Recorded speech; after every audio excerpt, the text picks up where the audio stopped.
observasi ya Bu Eva atau pra-supervisi. Ini saya minta waktunya sebentar, mengganggu ini jadwal pulangnya Bu Eva ya Bu Eva, nggak apa-apa ya. Jadi nanti saya itu akan amati jalannya proses pembelajaran di kelasnya Bu Eva. Adapun tujuan dari kegiatan yang saya lakukan itu untuk mengetahui, mengevaluasi jalannya proses pembelajaran yang ada di kelasnya Bu Eva yang akan Bu Eva lakukan. Lah, kenapa sih kok saya melakukan kegiatan ini? Jadi kegiatan perobservasi ini dilakukan untuk persiapan awal Bu Eva nantinya. Jadi sebelum melaksanakan pembelajaran, jadi pada saat nanti Bu Eva melaksanakan pembelajaran itu sudah tertata pembelajarannya dan bisa tercapai tujuan sesuai yang diharapkan, begitu Bu Eva. Baiklah Bu Eva, izinkan saya menanyakan beberapa hal ya Bu Eva. Ini terkait tujuan pembelajaran yang akan Bu Eva lakukan. Kira-kira tujuan pembelajarannya apa itu Bu Eva? Untuk tujuan pembelajarannya sendiri, karena saya mau mengajar pelajar atas, ya, itu materinya tentang bagian tumbuhan dan fungsinya.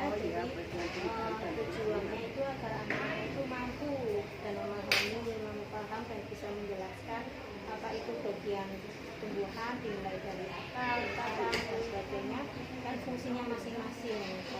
Ya, seperti itu ya Bu.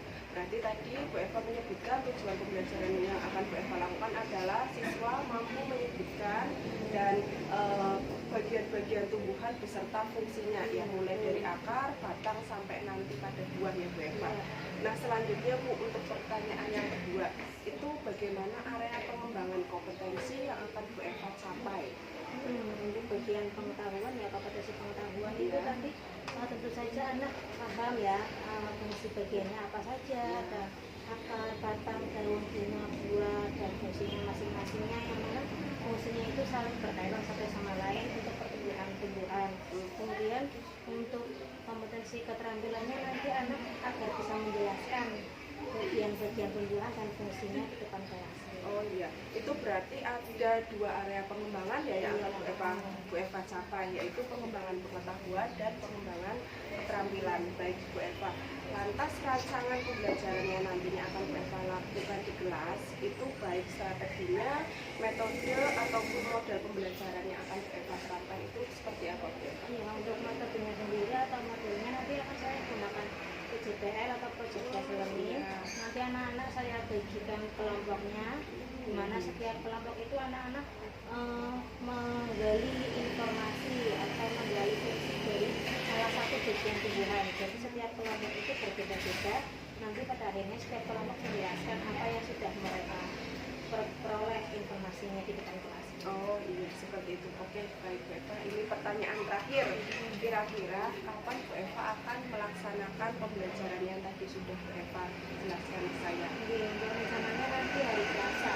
Oh, hari Selasa. Berarti ini Jumat, Sabtu, Senin, Selasa. Oke, baik Bu. Nanti izinkan saya untuk ikut masuk di kelasnya Bu Eva, Ibu. Saya akan mengamati dan juga mencatat hal-hal apa saja yang dilakukan Ibu selama pembelajaran di kelas. Nanti setelah kegiatan observasi di kelas, nanti kita bertemu lagi untuk melakukan diskusi dalam kegiatan pasca supervisi. Begitu ya Bu Eva? Ya, terima kasih Bu Eva atas waktunya.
Selamat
Ya, jadi aku dan fungsiku. Aku yaitu buah dan fungsiku sebagai tempat menyimpan cadangan makanan dan juga sebagai tempat untuk apa buah? Untuk melindungi biji. Ya, beri tepuk hebat. Masih ingat tepuk hebat? Karena kelompok 1 sudah hebat mempresentasikannya, kita beri tepuk hebat. Tepuk hebat.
Tumbuhan apa yang berbuah tadi? Mangga, ada buahnya dulu ya. Jamur juga ada buahnya dulu. Nah, sebelum menjadi buah akan muncul bunga. Ya, bunga itu terjadi proses berkembang biak, sama seperti manusia juga berkembang biak, seperti orang tuanya kamu berkembang biak, lahirlah kamu. Sama seperti tanaman berkembang biak, nanti tanamannya tambah banyak. Nah, proses berkembang biak itu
terjadi proses fotosintesis. Makanya sebelum mempelajari fotosintesis kita harus tahu dulu di bagian mana proses fotosintesis itu terjadi. Pembelajaran hari ini bermanfaat untuk materi selanjutnya karena setelah fotosintesis kalian juga akan mempelajari materi adaptasi. Sebuah tumbuhan itu melindungi dirinya menggunakan apa? Ada yang punya tanaman mawar di rumah, mawar, bunga mawar. Ada yang punya di rumah kaktus, mawar, kaktus. Ya itu sebagai bentuk perlindungan diri. Seperti itu ya. Ada yang mau menanyakan lagi? Selanjutnya sudah ada. Silakan. Silakan ketua kelas pimpin berdoa. Di tempat duduk siap, berdoa mulai.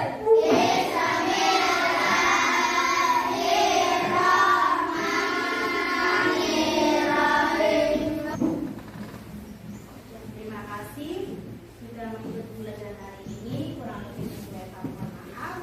Pulangnya hati-hati di jalan, langsung pulang ya. Langsung pulang, sholat zuhur, makan. Kalau mau main-main, kalau mau istirahat buat nanti sore ngaji, istirahat aja ya. Karena lagi sakit, cuacanya lagi panas. Terima kasih. Wassalamualaikum warahmatullahi wabarakatuh.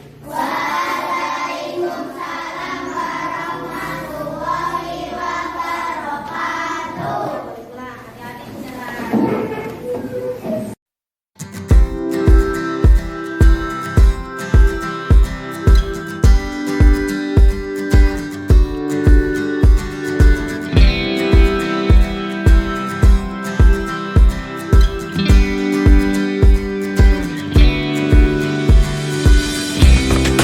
Jadi Bu Eva, iya, gini Bu Eva minta waktunya sebentar. Jadi ini Bu, sebelumnya saya mau mengucapkan terima kasih kepada Bu Eva karena Bu Eva kemarin sudah meluangkan waktunya untuk saya untuk melakukan supervisi di kelasnya Bu Eva. Yang saya melakukan supervisi akademik, mengobservasi pembelajaran yang ada di kelas Bu Eva. Nah sekarang saya mau bertanya-tanya lagi nih sama Bu Eva tentang pembelajaran yang kemarin itu Bu.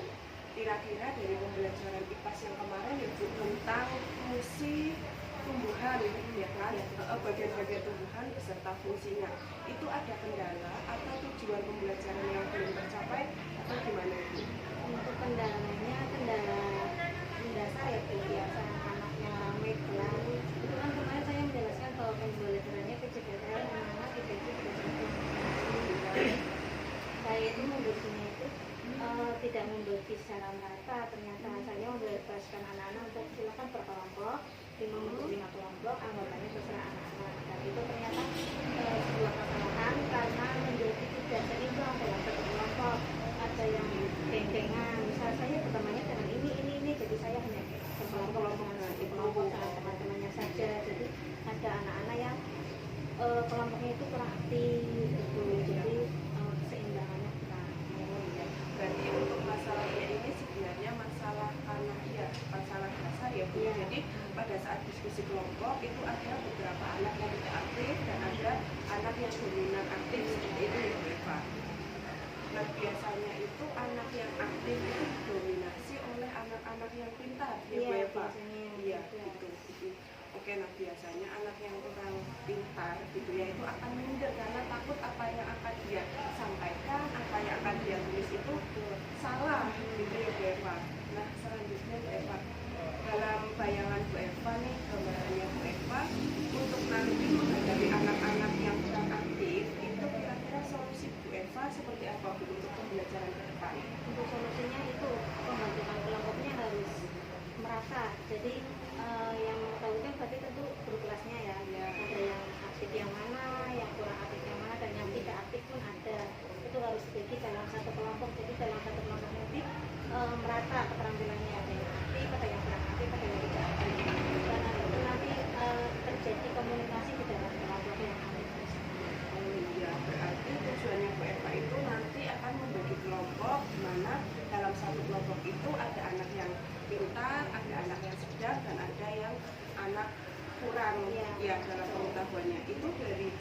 kemudian yang akan Bu Eva lakukan seperti itu tujuannya untuk apa itu Bu Eva?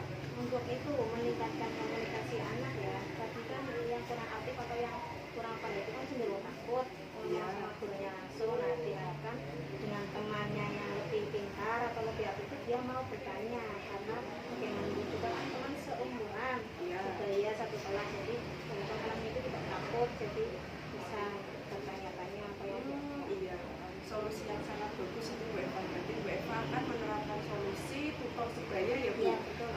Jadi biasanya memang seperti itu Bu, anak usia SD itu kalau ingin bertanya sama gurunya itu cenderung takut. Jadi lebih baik tanya ke temannya. Nah itu solusi yang bagus tentang solusi tutor sebaya. Jadi nanti anak yang pandai akan mengajari anak-anak yang kurang pandai secara pemahamannya ya Bu. Oke, berarti nanti solusi seperti itu yang akan Bu Eva terapkan tanpa membebaskan anak. Silahkan kalian ngobrol sendiri gitu ya Bu Eva. Nah sekarang kan Bu Eva sudah menemukan solusi yang sangat bagus Kak, itu tadi tutor sebaya.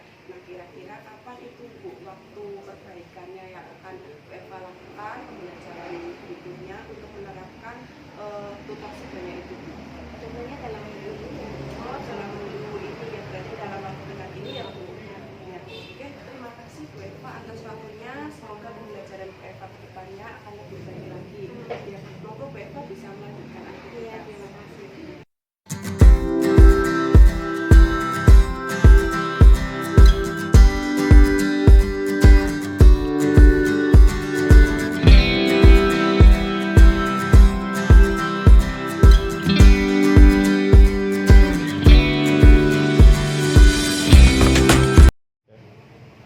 Assalamualaikum warahmatullahi wabarakatuh. Di sini saya akan mengemukakan refleksi dari kegiatan supervisi kemarin. Menurut saya, kegiatan supervisi akademik ini merupakan kegiatan yang sangat bagus untuk guru karena guru dapat mengembangkan kemampuannya serta mengelola proses pembelajaran untuk mencapai tujuan pembelajaran. Membantu guru mempersiapkan peserta didiknya menjadi mandiri, kreatif, dan berkarakter sesuai profil pelajar Pancasila. Selain itu, bisa mengadakan diagnostik secara kritis terhadap aktivitas-aktivitasnya dan kesulitan belajar mengajar. Dengan adanya supervisi ini diharapkan mampu untuk meningkatkan kinerja saya sebagai pendidik dalam rangka meningkatkan pembelajaran di kelas. Setelah melakukan akademik supervisi kemarin melalui coaching dengan Bu Emma, jadi saya merasa terbantu di mana saya dapat menemukan sendiri kesalahan apa yang saya lakukan di dalam kelas. Kemudian saya juga terbantu untuk memperbaiki pembelajaran yang telah saya lakukan. Melalui refleksi ini saya mengucapkan terima kasih. Semoga dengan adanya kegiatan supervisi akademik seperti kemarin ini dapat meningkatkan kinerja pembelajaran pada diri saya sendiri. Terima kasih. Wassalamualaikum warahmatullahi wabarakatuh.